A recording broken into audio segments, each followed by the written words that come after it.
resultado del aprendizaje que han construido. Entonces, no se trata de capaces de hacer solo así nada más, sino por el estudio realizado, por el aprendizaje construido. Entonces,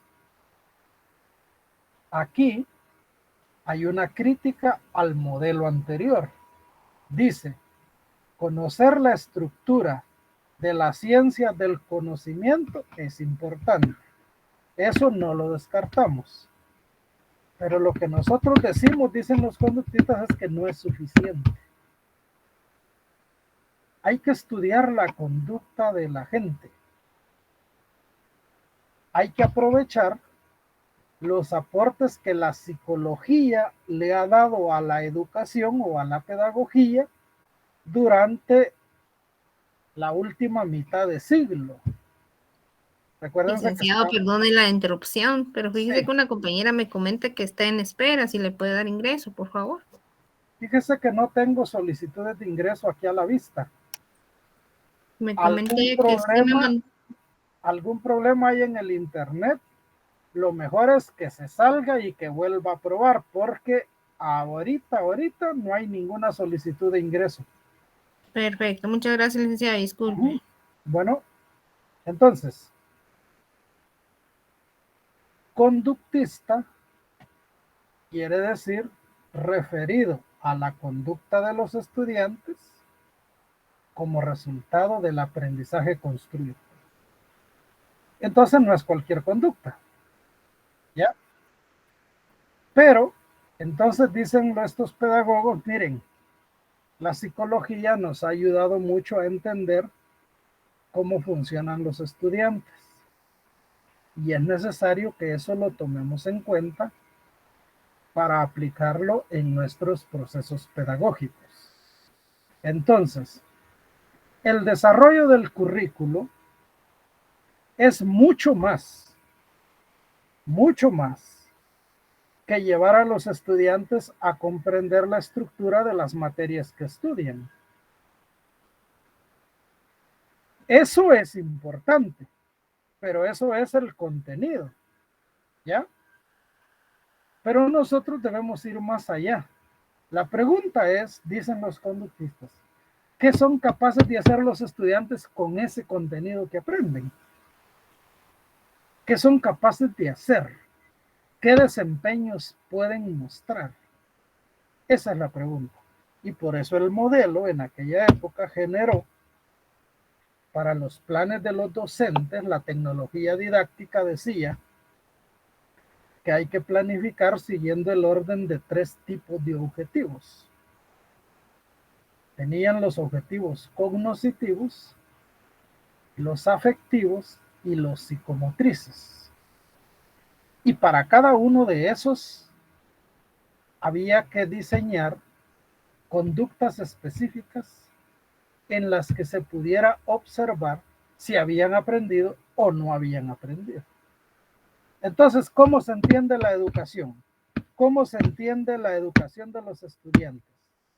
¿Cuál sería la definición mejor apropiada de educación? Bueno, la educación es un cambio de conducta. Esa es la propuesta. La educación es un cambio de conducta. Ahora bien, ustedes se han vuelto duchos porque han llevado varios cursos de pedagogía. Y en los cursos de pedagogía han estudiado las taxonomías. Entonces ahora yo quiero enlazar eso con este tema para una mejor comprensión de parte de ustedes. Entonces, háblenme de lo que saben de las taxonomías. Bien, adelante. No perdamos tiempo. La taxonomía es un conjunto de verbos, licenciado. Ya, muy bien, Denis. Gracias. ¿Quién más? ¿Quién más? Solo para complementar lo que dijo el compañero, es un conjunto de verbos eh, ay, clasificados en niveles. Ahí vamos bien. Verbos, pero además clasificados. y además en niveles. Niveles quiere decir que hay unos más abajo y otros más arriba. ¿Quién más? Podemos decir, licenciado, que la taxonomía está clasificada en niveles de acuerdo a las capacidades de aprendizaje de los estudiantes o el ser humano en general. Ojo allí, Denis, porque No, me no, equivoqué. no mucho, porque fíjate No. que las capacidades de los estudiantes tienen la capacidad de pasar por todos los niveles y llegar hasta el nivel más alto. Entonces, y esas capacidades están instaladas en todos los seres humanos en general. Ya. O sea que comenzás, por ejemplo, por el primer nivel más bajo de recordar que muestra Bloom y llegas al nivel más alto que es el de crear. Ya. Y esas capacidades las tenemos todos. No es que algunos tengamos solo capacidades de unos y otros capacidades de otros. ¿Me explico? Bueno, ¿alguien más? Licenciado, entonces, estos niveles también podrían ser vistos como etapas.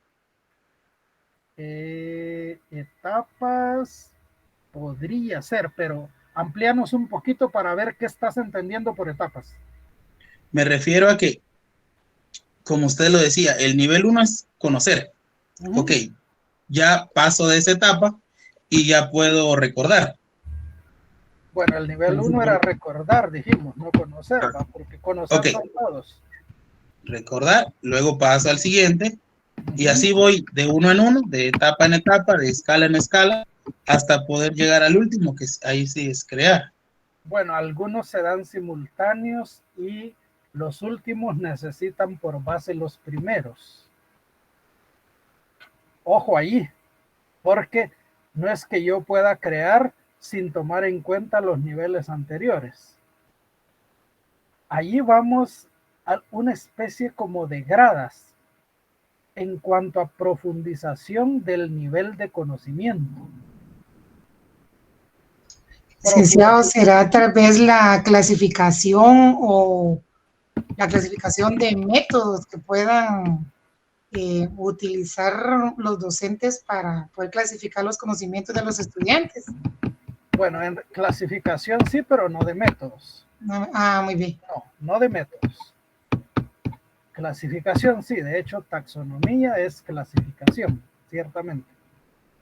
¿Alguien más? Objetivos educativos. ¿En qué sentido, Clara? Para lograr ver hasta dónde llega el alumno en su nivel de aprendizaje. Sí, en ese sentido sí. Recuerden, en sus cursos de pedagogía han visto las taxonomías, pero recuerden también que ustedes aplican eso cuando hacen los planes didácticos. Entonces, ¿cómo hacen ese juego ahí?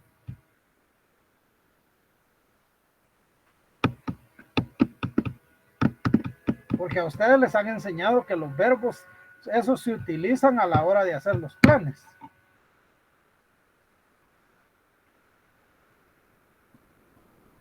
A ver, otras ideas complementarias.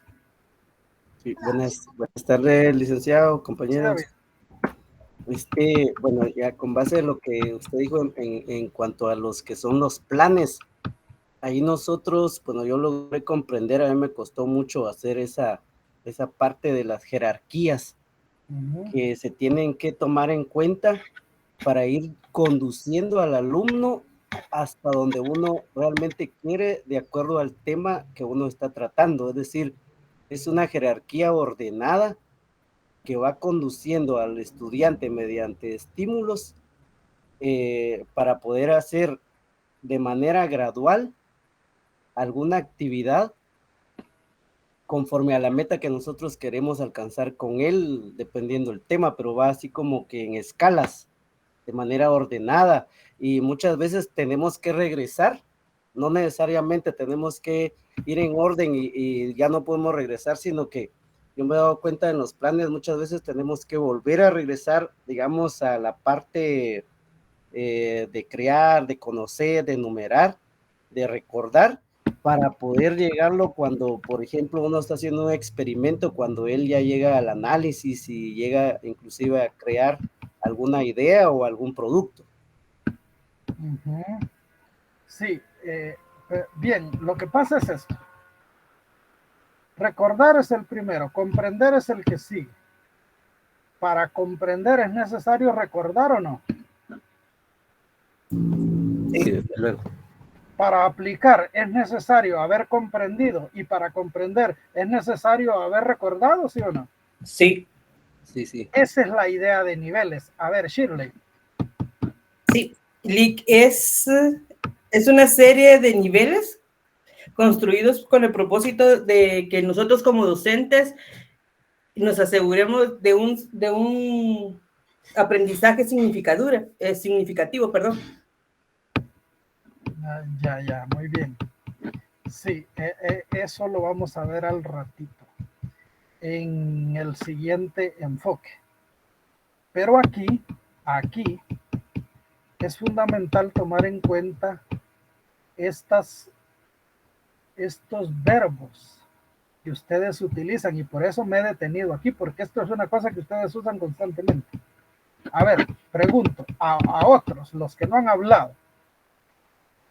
Esa taxonomías, la primera, ¿de qué año es?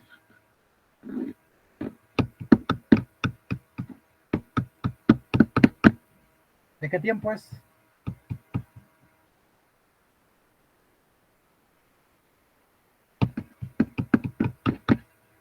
A ver.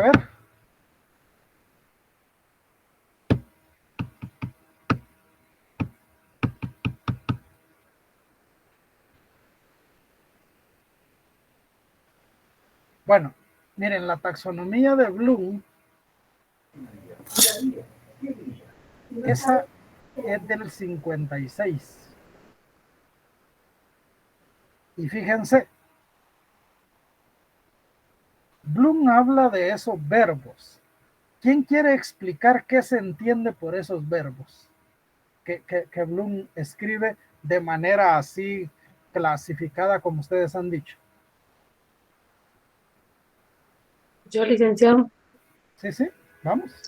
él los clasifica por niveles, pero se refiere a los conocimientos, o sea, Ajá. a lo cognitivo. Ahora creo yo que, bueno, no creo, estoy segura que ya se Ajá. utiliza el de Marzano, que incluye también conductas y habilidades. Marzano y Kendall. Pero, a ver, Olga, en la taxonomía, los verbos, ¿qué significan? Es lo que nosotros queremos lograr con los estudiantes. Ajá. ¿Y qué dice Ricardo Arjona? Jesús es verbo y no sustantivo, dice. Y él ahí está haciendo una diferenciación de contenido. ¿Qué significan los verbos? Acciones. Acciones, conductas, desempeños. Ese es el punto. Entonces, ¿qué es lo que hace Benjamin Bloom en realidad? Benjamin Bloom lo que hace es una clasificación de conductas. Claro que sí. ¿Recordar acaso no es una conducta? ¿Comprender no es una conducta? Aplicar, analizar, evaluar, crear no son conductas. Entonces, ¿qué hace Bloom? Dice, miren, el currículo debe llevar a la conducta de los muchachos. ¿Y qué es la conducta de los muchachos? Es desempeño. ¿Y qué es el desempeño? Es aplicación. ¿Aplicación de qué? De lo aprendido en el proceso de estudio. Entonces, le vamos a ayudar al profesor para que haga bien sus planes y se enfoque en las conductas de los estudiantes. Y por eso, el origen de la taxonomía, que es una clasificación de conductas, desde las más simples a las más complejas. Entonces, sí expresa niveles de conocimiento, pero aplicado, niveles de conducta. Recordar estamos en el ámbito de la memoria y de la mente. Comprender también, pero aplicar ya empieza a cambiar. Y analizar, evaluar y crear se van al ámbito propiamente del desempeño, pero todas son conductas. Y entonces lo que muestra la taxonomía es una clasificación de conductas desde las más simples a las más complejas. Ahora bien, resulta que el conductismo enfoca las conductas de manera fraccionada y por eso habla de niveles de conocimiento y entonces los objetivos cognitivos, niveles de acción y entonces los procedimentales, y niveles de acción, pero de acción en cuanto a valores y entonces los otros, ¿verdad? Entonces, ¿de qué hablamos? En el currículo, nosotros ¿qué tenemos? Declarativos, procedimentales y actitudinales. En el conductismo y en la clasificación de conductas, ¿qué teníamos? Cognitivos, afectivos y psicomotrices. ¿Ya? Entonces, ¿qué se esperaba? Que los docentes, a través del proceso de aprendizaje, llevarán a los estudiantes a desarrollar conductas que tenían que ver con lo cognitivo o con lo afectivo o con lo psicomotriz. Esto es el conductismo. El conductismo da un paso hacia adelante en relación a los enfoques anteriores, en el sentido de que quiere llevar el conocimiento al desempeño, a la práctica, a la vida real. Aquí hacemos un enlace ya con el concepto de profesional que discutimos, que tenía desde Platón en las primeras clases, si lo recuerdan. Conocimiento y experiencia, ¿verdad? Entonces, el enfoque conductista a lo que lleva es a que vamos a observar en los estudiantes desempeños. El problema es que todavía está enfocándolo de manera fraccionada. Pero eso es lo que buscan las taxonomías. Ahora fíjense, recordar, comprender, estos son aspectos más mentales. Pero cuando hablamos de crear, cuando hablamos de aplicar, cuando hablamos de analizar, de evaluar, estamos hablando de una transformación de la persona a través del conocimiento construido, adquirido. Hasta aquí, antes de llegar al constructivismo, hablamos de conocimientos adquiridos, porque el modelo sigue siendo transmisionista. Es decir, el modelo epistemológico no ha cambiado. Seguimos hablando de transmisión de conocimientos. Entonces, el desempeño, la conducta de la persona debe basarse en esos conocimientos que ha adquirido. Ahora bien, hay tipos o niveles de desempeño que están amarrados con esos tipos o niveles de conocimiento. Y los más profundos son estos últimos, que implican en realidad una transformación de la persona. ¿Qué quiere decir esto? Que gracias al conocimiento adquirido se hace una modificación en la estructura de conocimientos y eso provoca una modificación en la estructura de nuestros desempeños. Eso entonces provoca una transformación de la persona. ¿Qué dice Marzano y Kendall en la taxonomía? ¿Cuál es el nivel más alto?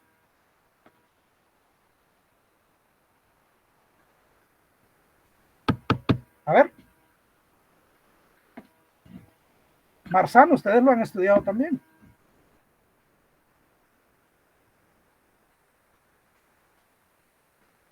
Perdón, licenciado, ¿cuál era la pregunta? ¿Cuál es el nivel más alto en la taxonomía de Marzano?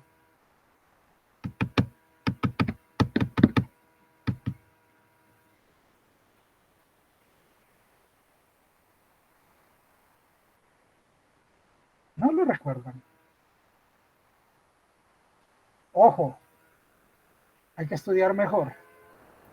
Lick, no serán 6 niveles. Sí, pero ¿cuál es el más alto? Es la pregunta.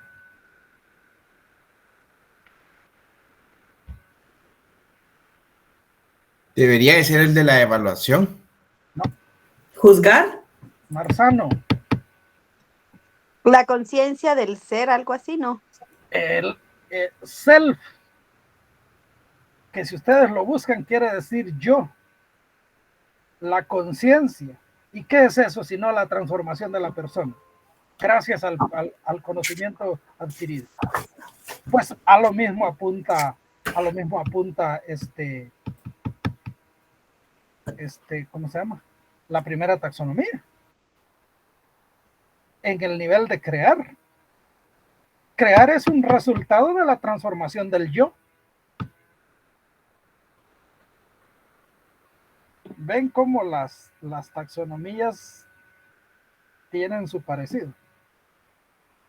Bueno, y esto es resultado de la pedagogía conductista.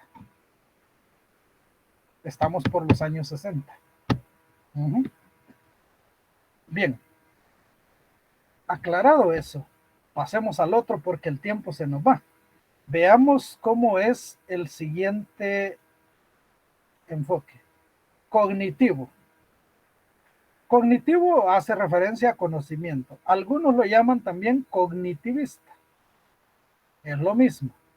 Y otros hablan de cognoscitivismo, que también es lo mismo.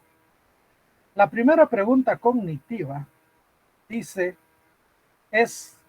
¿qué sucede en la mente que nos permite formar el conocimiento? Miren, vamos a analizar esto. Necesito mucho su intervención. ¿Qué sucede en la mente que nos permite formar el conocimiento? Pregunto, ¿tienen idea de qué científico, filósofo, pensador, como lo quieran llamar, es el que hace este planteamiento? Recuérdense del licenciado Yela y las clases de filosofía.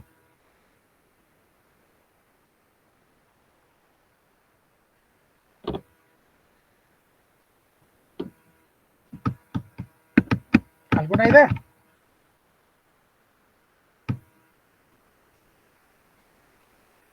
La pregunta de nuevo es si tienen idea de qué personaje hace este planteamiento. ¿Qué sucede en la mente que nos permite formar el conocimiento? Licenciado, disculpe, ¿no es Ellacuría? ¿Ellacuría? No, ¿Sí? Ellacuría es de bastante tiempo después. Ok. Sí, Ignacio Ellacuría dice, ¿va? Sí, él. No. Mucho antes. Licenciado, creo que cuando se empieza a hablar de esta parte, creo que Freud incluyó mucho en esta parte, pero no sé si estoy equivocado. Ahí que Sigmund Freud, él es psicólogo. Ajá. Y este es un tema más de filósofos. Y estamos en el siglo de las luces. Les voy dando pistas, pues. Licenciado, puede ser el filósofo John Locke, recuerdo él. Bueno, John Locke es del siglo XVII. Sí, 1632 nace John Locke y es de ahí para allá sus aportes. Pero bueno, es después, como les digo, es del siglo de las luces. Aristóteles. No, Aristóteles es del siglo de muchísimo atrás de las luces, porque estamos allá por el siglo cuarto, tercero antes de Cristo. Qué buena memoria tiene Lick. Lo que pasa es que hay que estudiar. No, aquí estamos hablando de Immanuel Kant. Él nace en 1724. Immanuel Kant pertenece a lo que se llama el idealismo alemán en la historia del pensamiento y el conocimiento occidental. ¿Ya? Entonces, este Kant es idealista, pero atrás de él está toda la corriente del empirismo en filosofía. Antes de él. Y esa corriente del empirismo tiene una manera propia de explicar la formación del conocimiento. Entonces, ubiquémonos por allá. En 1588 nace Thomas Hobbes, un gran filósofo de los grandes de la historia de la cultura occidental.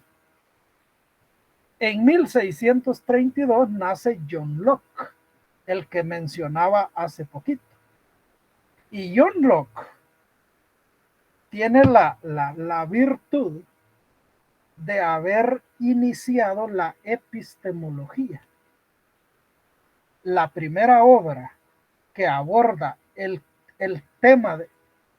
problema del conocimiento de manera formal se llama Sobre el entendimiento humano, de John Locke, precisamente.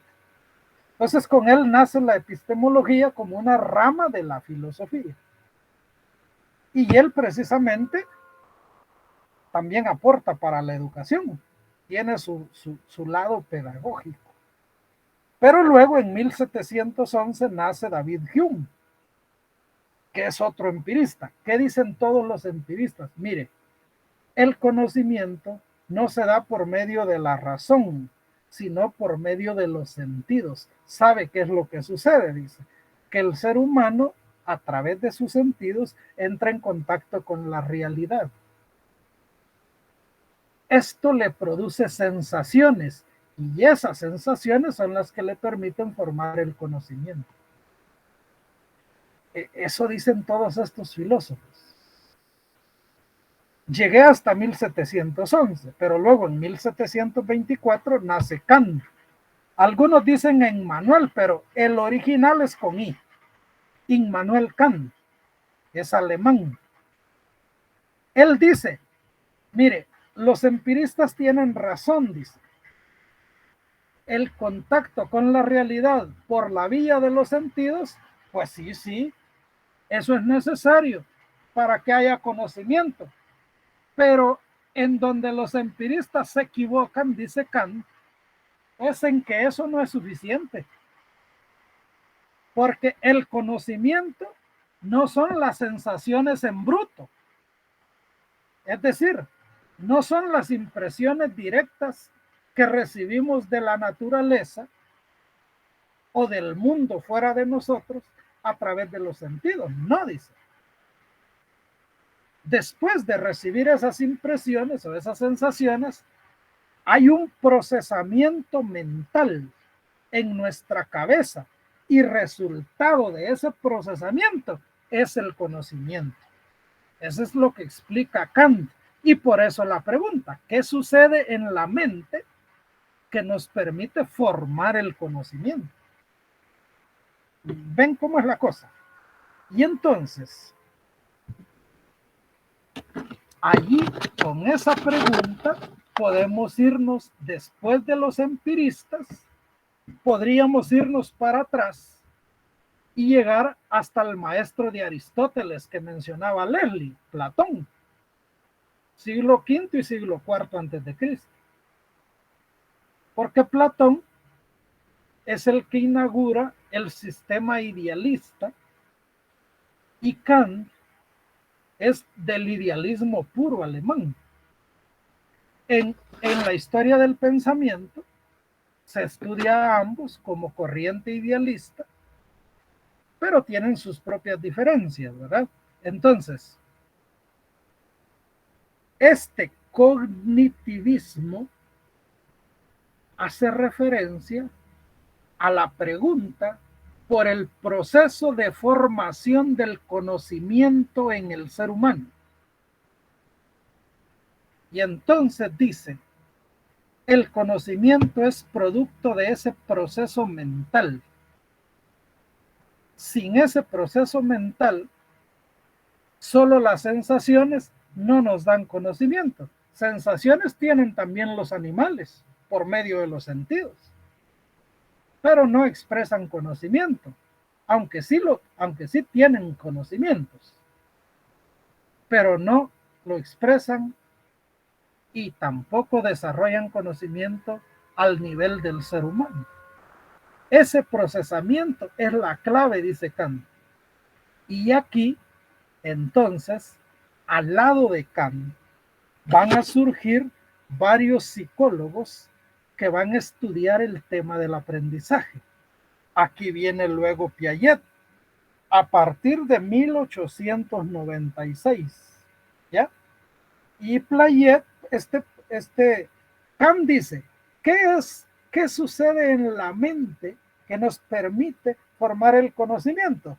Y Piaget viene y dice, mire, yo le voy a explicar cómo es que funciona la mente. Fíjese bien y tome nota. La mente no funciona del mismo modo en todos los seres humanos, dice. ¿Por qué? Porque está sujeta al desarrollo del ser humano. Y de allí vienen las etapas de desarrollo que plantea Piaget. Y dice, ojo, la mente de un niño no funciona como la mente de un adulto.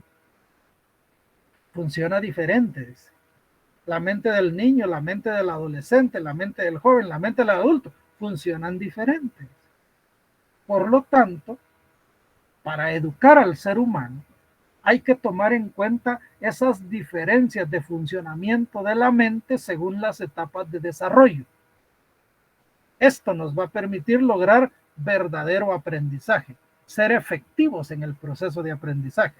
Mire hasta dónde llegamos, pero llegamos allí gracias al aporte de todos los anteriores. Pero si ustedes quieren entender bien esto, pues hay que estudiar todos esos, ¿verdad? Bueno, esto por un lado. Luego aparece Ausubel. ¿Cuál es el principal aporte que da Ausubel al constructivismo? ¿Alguien lo menciona? A ver. Que tiene que, él dice que el aprendizaje también se da cuando el conocimiento de uno es compartido, es decir, que sociabiliza. Vygotsky. Esa es la teoría sociocultural de Vygotsky. La teoría de Ausubel es un poco diferente.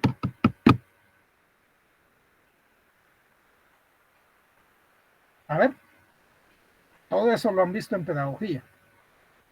Estoy seguro. Bueno, si no, permítanme, voy a quitar este compartimiento y voy a ver nombres para preguntarles. Clara Luz, ¿qué dice usted?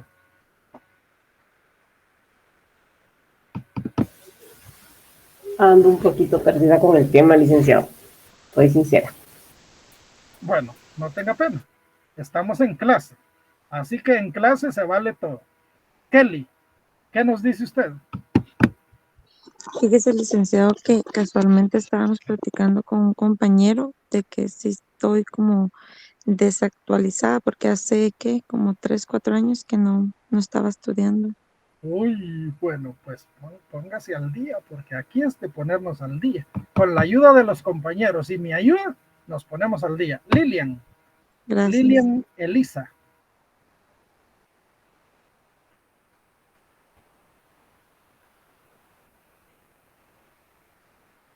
Lilian parece que no está. La pregunta era, ¿cuál es ese principal aporte que da Ausubel? Licenciado, dijo Lilian Ramírez o Elisa, es que así no sabía quién. Lilian Elisa, dije. Pero si Lilian Elisa no está, se fue a tomar café, entonces Lilian Ramírez. Ah, ok. Su pregunta es cuál es el aporte de Ausubel. Sí, de Ausubel, sí. Ay, Dios. Bueno. Si no lo tiene presente, no se preocupe. Aquí estamos platicando hoy. Sí, gracias, licenciado. Si tiene alguna idea, algo así vaga, dígala. Es importante. Bueno, es que yo había escuchado a este personaje, bueno, sobre lo que decía de que Ausubel, bueno, es que no sé si está bien, pero Decía que nosotros como aprendices vamos, valga la redundancia, a aprender en base a la memorización, pero ahí es donde a mí me queda así un poquito de duda porque está cómo uno es activo y cómo uno es lo que memoriza nada más, ¿verdad? Ya. Le vamos a preguntar al tocayo de Ausubel. David Gómez, ¿qué dice usted?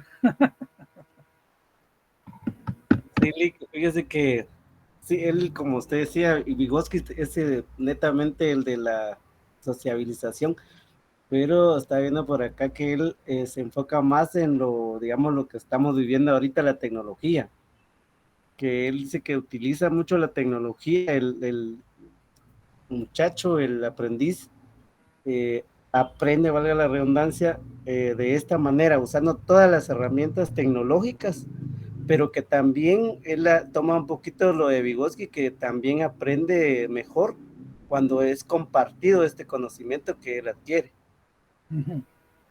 Muy bien. ¿Alguien Señor más? licenciado, A ver, perdone. perdón, hay dos, Leslie y Evelyn. Adelante, Leslie. Sí, yo creo que la palabra constructivismo, a un compañero había mencionado sobre, o compañera de aprendizaje significativo. Si yo aprendo significativamente, voy a poder construir, pienso yo. Muy bien. Gracias. Evelyn, ¿qué decía?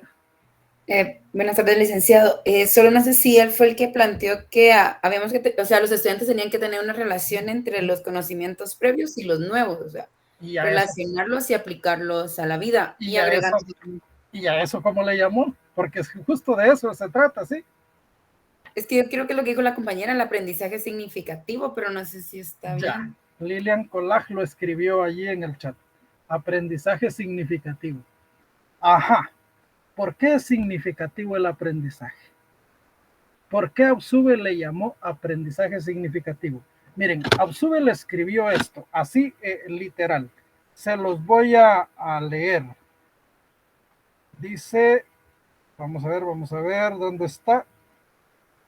Dice, el determinante singular más importante del aprendizaje es lo que el estudiante ya conoce.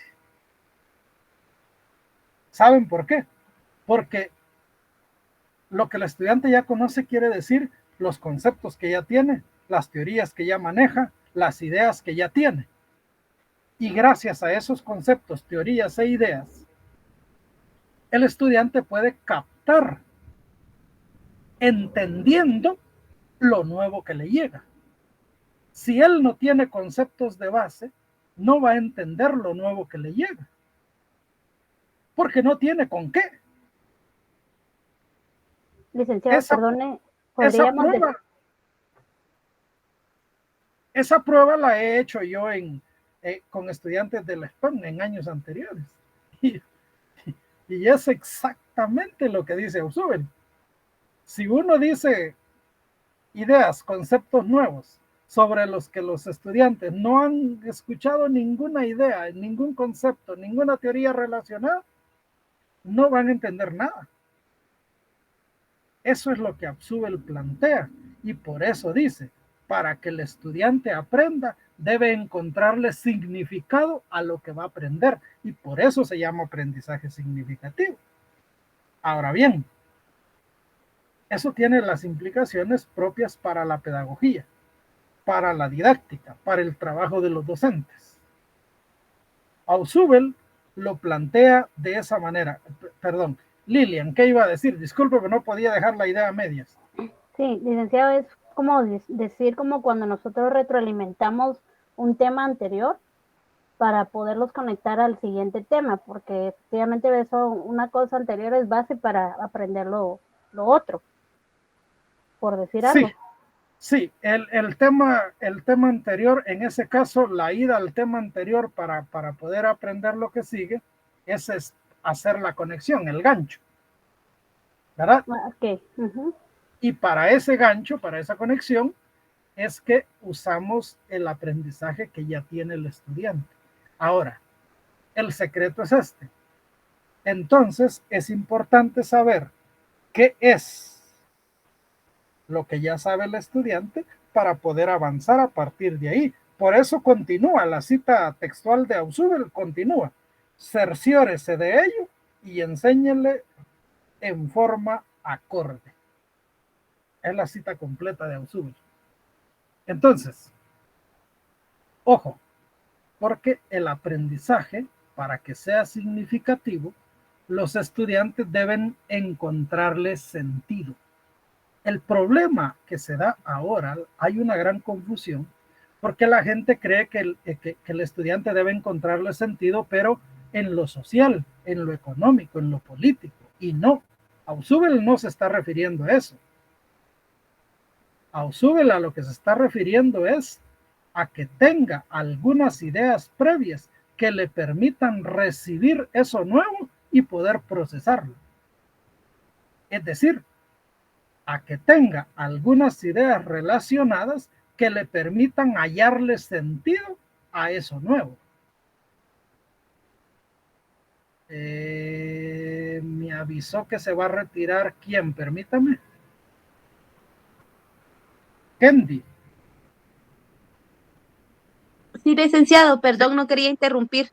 No tenga pena. Es usted la que había dicho que se iba a retirar en la clase, ¿verdad? Así es, el sábado Listo. pasado se lo comenté por trabajo. Listo, no tenga pena. Entonces, gracias, feliz tarde. Entonces,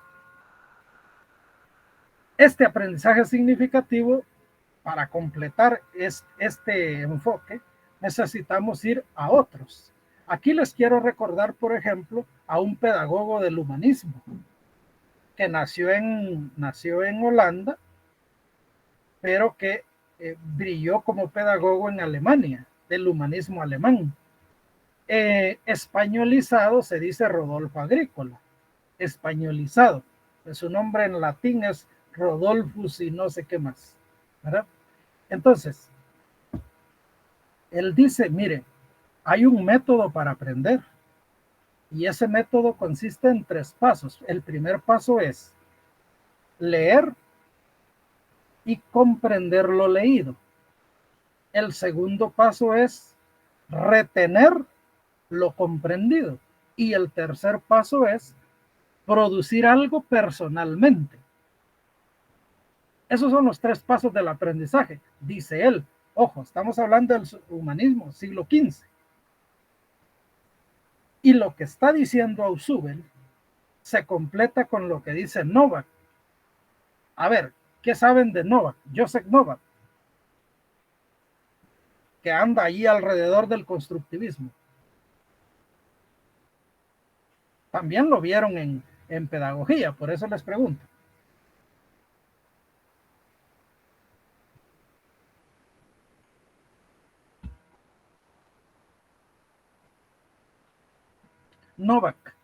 Novak es el creador de los mapas conceptuales. ¿Y qué es un mapa? Un mapa es la impresión en papel del esquema que tenemos en la mente. Dicho de otro modo, del esquema que hemos formado en nuestra estructura de conocimiento. Eso es Novak. ¿Y qué decía este humanista del siglo XV? Decía, paso 3, producir algo personalmente. ¿Ven cómo la pedagogía ha venido iluminando desde hace mucho? Y la gente piensa que el constructivismo y el aprendizaje significativo y eso que es de estos últimos modernos. No. Viene desde por allá, solo que pocos nos habíamos enterado posiblemente, ¿verdad? Ahora, entonces, la pregunta, de nuevo, la pregunta que hace Kant, ¿qué sucede en la mente que nos permite formar el conocimiento? Se contesta tomando en cuenta, primero entendiendo la pregunta, y para entender la pregunta es necesario acudir a las teorías empiristas del conocimiento y saber algo del idealismo, que es una teoría del conocimiento. Entonces, luego acudimos a otros del campo de la psicología que nos explican cómo funciona la mente. y ahí entra Piaget, y ahí entra Ausubel, y ahí entra Novak, y ahí entra Brunner con el aprendizaje por descubrimiento. Todos estos son del constructivismo. ¿Y qué es el constructivismo? El conocimiento se da por construcción, no por transmisión. ¿Qué dice el modelo pedagógico y también enfoque curricular tradicional? El conocimiento se da por transmisión, el aprendizaje se da por transmisión. Los empiristas, John Locke y Thomas Hobbes y los que les he mencionado, también mantienen ese modelo epistemológico de que el aprendizaje se da por transmisión. El aprendizaje se da por construcción. Esto lo comienza a discutir en serio Kant. Y luego estos psicólogos, que son psicólogos y han hecho muchos aportes como psicología del aprendizaje, que vienen a decir, no, hay un proceso de construcción que se da en la estructura mental de cada ser humano. Y el conocimiento, lo que equivale en nuestro caso, el aprendizaje, es resultado de ese proceso. Pero resulta que Kenia no puede hacer ese proceso por Glenda, ni Glenda lo puede hacer por Evelyn, ni Julio lo puede hacer por Daniel. No. Ese proceso lo hace cada uno o no sucede nada. De allí el enfoque curricular que tenemos en el CNB, centrado en la persona como sujeto que aprende. ¿Por qué? Porque solo hay aprendizaje cuando la persona ha tomado la determinación plena de querer aprender. Puede tener los mejores profesores, pero si no tiene interés en aprender, no aprende. Este es el constructivismo. El enfoque curricular cognitivo, entonces, está amarrado a estas teorías. Y eso es lo que nos dice. Así que tomémoslo en cuenta, pues, como parte de nuestros estudios de currículo que llevamos hasta el día de hoy. Y luego nos pasamos al enfoque tecnológico. Aquí ya este es más sencillo y el que viene también es más sencillo, igual que son más sencillos los anteriores, excepto el tradicional. ¿Por qué? Porque el tradicional y el cognitivo, además de ser enfoques curriculares y pedagógicos, en realidad son modelos epistemológicos. Por eso es que esa parte es más complicada entenderla, porque son modelos epistemológicos, es decir, son explicaciones, interpretaciones de cómo el ser humano construye conocimiento, de cómo el ser humano aprende. Ya estos otros ponen énfasis en diversos aspectos de la vida del ser humano, pero no son modelos epistemológicos. Por eso son mucho más sencillos. El tecnológico también es llamado funcional. ¿Funciona o no funciona? Esta podría ser la pregunta. ¿Cuál es la pregunta? ¿Es la educación capaz de lograr lo que se propone? ¿Funciona o no funciona? Lo que dice el currículo, ¿se logra o no se logra? Las metas establecidas en el currículo, ¿se logran o no se logran? Entonces, la pregunta es, ¿somos eficientes? ¿Somos eficaces o no? ¿Cuánto sí y cuánto no? Y claro, tecnológico porque para el logro de los propósitos se hace uso de toda la tecnología disponible. Y cuando hablamos de tecnología, hablamos de dos tipos de tecnologías. La tecnología material, estamos hablando de computadoras, plataformas, cámaras, etcétera, y la tecnología inmaterial, donde estamos hablando más de metodologías. de instrumentaciones, de procedimientos, ¿verdad? Entonces, el centro de la atención es la respuesta a la pregunta: ¿el sistema educativo funciona o no funciona? ¿Logra lo que se propone o no logra lo que se propone? Este es el enfoque funcional. El currículo entonces debe estar elaborado, diseñado,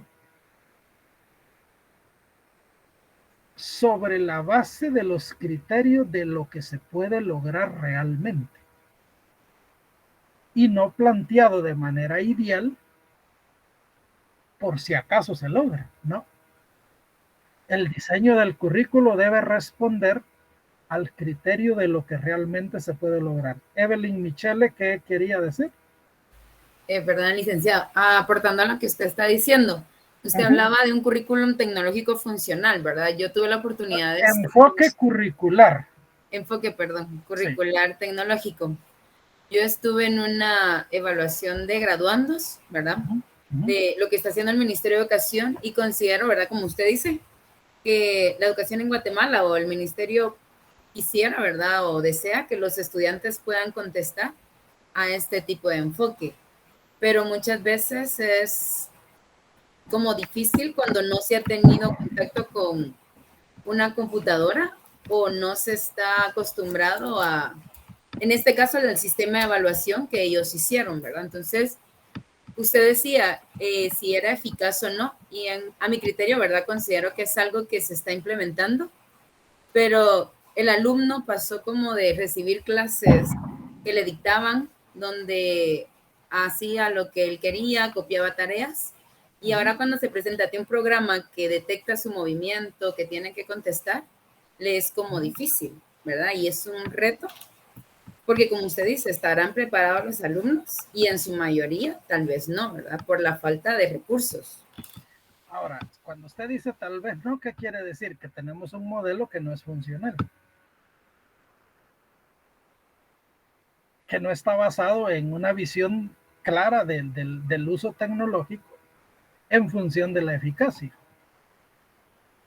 Bueno, el enfoque curricular lo que dice es que debemos tener un currículo basado en criterios de eficacia, es decir, planteado sobre la base de lo que realmente se puede lograr, y no un currículo idealizado muy alto o deficiente muy bajo, sino a la medida, lo que significa buen conocimiento para poder hacerlo. Bueno, este es el enfoque curricular tecnológico. Y luego tenemos el enfoque crítico, que también algunos lo llaman situacional. ¿Por qué? Porque la crítica viene sobre el análisis de la situación en que vive el estudiante, en que vive el centro educativo, en que vive el sistema educativo del que se esté tratando. De transformación, ¿por qué? Porque la crítica sobre la situación se hace en función de lograr cambios. Cambios. Se supone que deben ser cambios positivos, pero hay gente que perversamente planifica cambios negativos. Ojo con eso. Nuestra sociedad, no hablo de Guatemala, sino el mundo entero, está lleno de esa perversidad en estos momentos. Sociocrítico, porque la crítica es sobre el modelo social, sobre la sociedad, sobre las condiciones de desenvolvimiento, sobre las condiciones de desarrollo cultural, y sobre esa se hace la crítica. ¿Para qué? Para proyectar la transformación, que otros lo llaman reconstrucción social, es decir, analizar lo que tenemos bueno y analizar lo que tenemos malo y reconstruir, o sea, volver a construir nuestra sociedad corrigiendo lo malo. ¿Para qué? Para tener una sociedad mejor, socio-reconstruccionista, que podría ser sinónimo de reconstrucción social. Bueno, todos esos son nombres que se le dan a este enfoque. ¿Ya? Por eso la pregunta clave es, ¿cuáles son los aspectos de la vida social que hay que cambiar? ¿Ya? Y ahí viene toda la teoría de la pedagogía social, iniciada con Nator, que ustedes también lo han estudiado en pedagogía, ¿verdad? Entonces, todos estos enfoques que hemos visto son enfoques. ¿Recuerdan al inicio que decíamos que era un enfoque? Y hablábamos de teoría. Pues son enfoques, son modos de comprender el proceso educativo, modos de explicarlo y en consecuencia de llevarlo a cabo. Esos son entonces los enfoques curriculares. Y hasta aquí hemos visto ¿cuántos enfoques? Pregunto.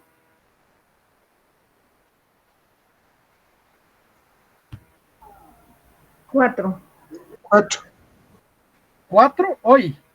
Sí. Y los anteriores tampoco eran 8. No.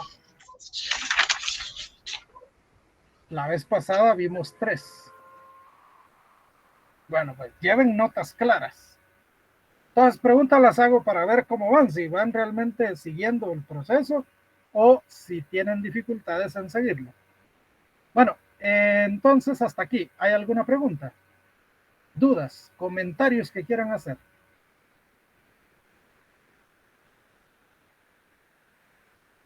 Bueno, si no hay, voy a cambiar de página. Debo dejar de compartir en la modalidad que lo tengo ahorita. Y nos vamos a pasar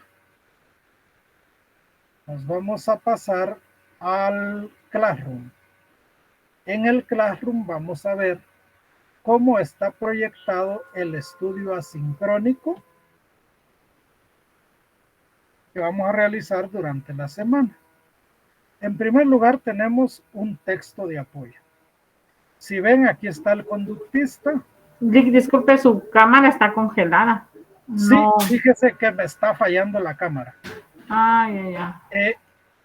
No pueden verlo ustedes. No, yo no puedo ver, por lo menos si es Classroom, no lo puedo ver. No, estoy en Classroom. No se logra ver, licenciado. ¿Perdón? No se logra ver. Deberían verlo, porque a mí me está fallando la cámara, sí. Pero si vuelve a compartir su presentación, tal vez. Eso estoy haciendo. Ahorita estoy haciendo de nuevo el cambio. Vamos a ver si ahora nos funciona. Porque a mí me está fallando la cámara, pero eso no significa que ustedes no puedan ver la pantalla. ¿Ahora sí? Ahora sí vemos currículum educativo. Ahí está, perfecto.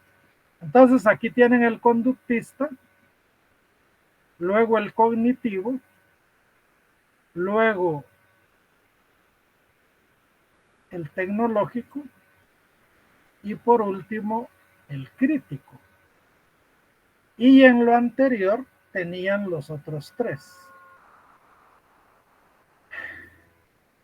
Repito que es necesario que vean todos los conceptos y teorías que hemos visto hasta ahora.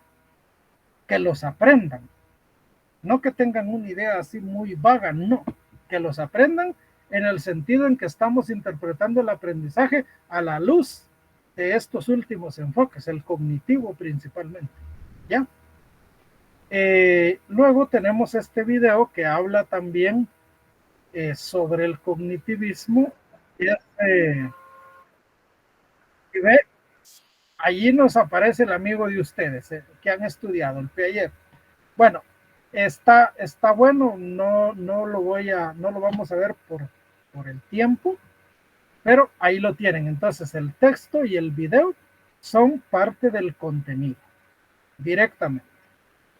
Luego, después de eso, es importante que vean este texto que aborda un tema que es clave, la construcción social del currículum. Porque aquí, si ustedes ven, comienza a plantearse sobre los límites del currículo tradicional y después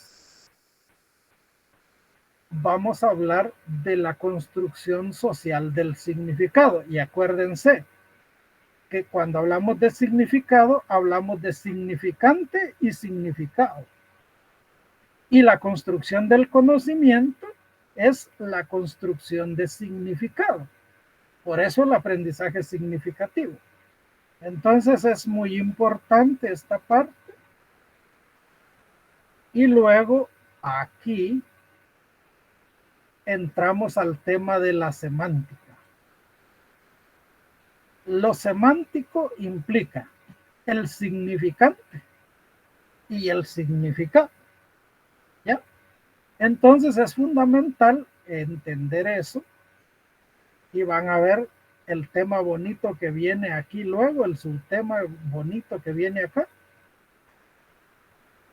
Epistemología, justamente, porque el manejo de estos temas es el que nos permite realmente entender el cognitivismo y el otro enfoque. Entonces, es fundamental. Ahora, luego tienen una hoja de trabajo. Esta hoja de trabajo ayuda para que su proceso de aprendizaje sea sólido. No es tarea. Entonces no lo tienen que mandar hecho. Pero sí es importante que lo hagan como proceso de aprendizaje. Recuérdense la discusión que hemos tenido sobre el aprendizaje y que viene desde el humanismo, desde el siglo XV. Es importantísimo el tercer paso y ninguna pedagogía actual, el cognitivismo ni el conductismo, ninguna pedagogía actual elimina ninguno de los pasos del aprendizaje que nos otorgó este científico de hace ya tanto tiempo, ¿verdad? Entonces es fundamental. Bueno, aquí hay un tema y ya lo acabamos de discutir en el cognitivismo. Solo hay construcción de conocimiento si la persona se decide a construirlo. Si no, no hay. Ojo con eso, porque eso significa, recuerdan lo que dije, ¿no? Clara no puede aprender por Jessica, Jessica no puede aprender por Shirley, Shirley no puede aprender por Jocelyn, no, cada quien construye lo suyo y en eso no hay vuelta. ¿Nos ayudamos platicando? Sí. ¿Nos compartimos las ideas? Sí. ¿Colaboramos en la construcción del aprendizaje? Sí. Y de allí el tema del aprendizaje colaborativo. El aprendizaje social, que son aspectos de teoría pedagógica actual. Pero, las ayudas que recibimos son ayudas.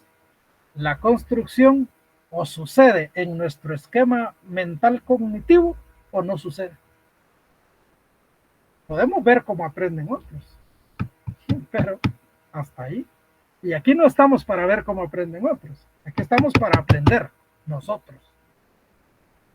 Bueno, miren, estos son temas que podrían llevar bastantes horas de trabajo. Pero en el curso tenemos que ir avanzando porque si no, no llegamos a donde tenemos que llegar. ¿Qué resta? Resta que ustedes se metan de lleno en el estudio de los temas para lograr el nivel de dominio que necesitamos tener. Y con eso, les aseguro que vamos a llegar muy bien al final del curso. Bueno, en cuanto a temas, por mi parte, esta es la clase de hoy. Conectemos la cámara, tomémonos una foto antes de que nos vayan a cortar la luz. Por favor. Quiero verlos a todos sonrientes y contentos de que ahora sí le entraron duro al constructivismo. Bueno, digamos. Licenciado, perdone. Sí, diga. Vamos, Licenciado, cámaras. Diga, la escucho. Fíjese que yo me acordé de la asistencia y la acabo de marcar, pero que yo le puse tanta atención que se me olvidó que tenía que marcar asistencia, entonces la acabo de enviar, pero estoy desde un principio. ¿Será que me puso tanta atención o será culpa de alguien? Licenciado, disculpe, igual me pasó a mí. Acabo de de llenar asistencia, en este momento que ingresamos a Classroom, vi que decía sin entregar. Entonces, Deben igual me pasó. los nombres de las dos que acaban de hablar. Olga Leticia Pérez Lobos, licenciado, soy de la EBI. Ya, Seremos 3, Lick. Permítame. Olga Leticia Pérez. ¿Quién más? Lobos. De la EBI. Yo, licenciado. Pero yo, ¿quién María es? María Vicenta Olcott Barán. María Vicenta Olcott. ¿Quién más? Juan Carlos de León, Lick. Juan Carlos de León. De Económico. Muy bien. ¿Alguien más? Sí, Eddie Chiquival. Eddie Chiquival. ¿Cuál es tu nombre completo, Eddie? Eddie Alexander Chiquival Taques, económico contable. Aquí nos entendemos con los nombres completos, oye. Porque la base de datos es la que me sirve, ¿verdad? ¿Alguien más? Clara Luz, yo también, licenciado, sí, fíjese que también me pareció entregado con retraso. No la escuché. Perdón, sí, yo también, pero dice entregado con retraso, no sé. Quiere decir que lo mandó tarde. Sí. Clara Luz, ¿qué es usted?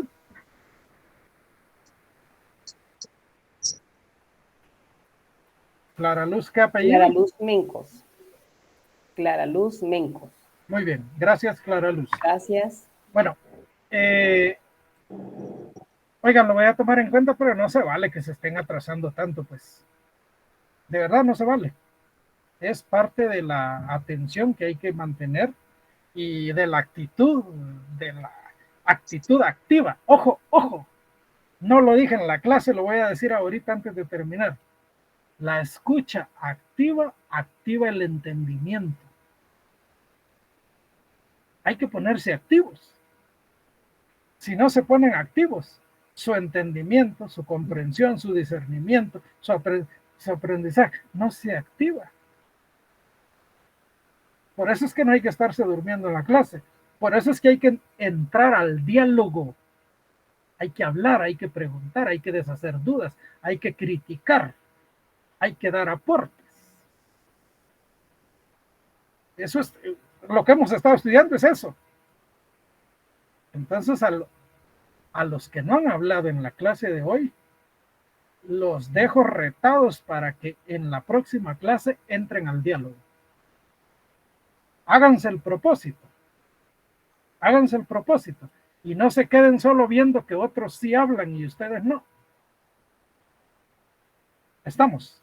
Bueno, yo les agradezco mucho la atención el día de hoy. Si alguien tiene preguntas, ya sea con relación al trabajo que van a entregar el otro sábado y que lo están haciendo desde el sábado pasado, en relación a las asistencias, ya saben que no hay que acumular más de 3 inasistencias porque el reglamento lo prohíbe, en relación a las hojas de trabajo, en relación a los temas. Cualquier duda que tengan, yo se las resuelvo, pero si no hay, pues, para los que no, ya, yo les deseo lo mejor, un feliz fin de semana y les agradezco mucho la atención y por supuesto los espero el otro sábado. Muchas gracias, licenciado. Feliz tarde. Feliz tarde, compañero. Solo tengan presente que hoy la clase no ha terminado, sino que ahorita nos vamos a Classroom con las hojas de trabajo, lo que hay que hacer de aquí hasta las 4, ¿verdad? Porque la clase termina a las 4. Bueno, ahí estamos. Yo en atención a lo que nos han dicho, que no demos clase las 2 horas, pues ni modo, ¿va? Pero la clase sigue hasta las 4. En Classroom está, ya expliqué cómo está todo el material para que sigamos. Bien, cuídense mucho.